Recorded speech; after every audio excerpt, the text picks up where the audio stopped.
Viewers, নগদে আপনাদের বিভিন্ন জায়গা থেকে বিভিন্ন প্রকারের টাকা আসে। কেউ আপনাকে নগদে টাকা পাঠায় বা উপবৃত্তির টাকা বিভিন্ন জায়গা থেকে আপনারা নগদের টাকা পান। তো আপনারা চান যে নগদের টাকা চেক করার জন্য, কিন্তু পারেন না। তো আমি এই ভিডিওতে দেখাবো যে কীভাবে আপনারা নগদের টাকা চেক করবেন।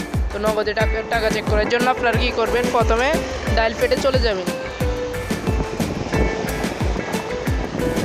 তো ডায়াল প্যাডে চলে যাওয়ার পর এখানে ডায়াল করবেন *167# ডায়াল করবেন।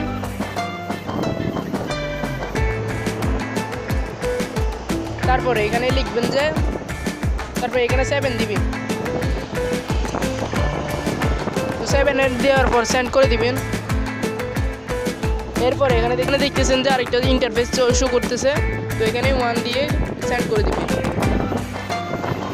তারপরে এখানে আপনাদের নগদ যে পিন নাম্বারটা আছে ওই পিন আপনি দিয়ে দিবেন।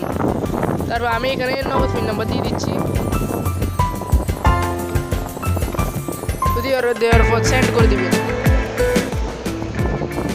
তারপরে এখানে দেখতেছেন যে ব্যালেন্স টাকা, আমার নগদে কোনো টাকা নাই, এই জন্য এখানে 0 দেখাচ্ছে। তো আপনাদের নগদে যদি টাকা থাকে তো এখানে শো করবে। তো ভিডিও এই পর্যন্ত ছিল। তো আপনাদের আমার ভিডিওটা যদি ভালো লাগে তাহলে লাইক, কমেন্ট, সাবস্ক্রাইব অবশ্যই করে দেবেন।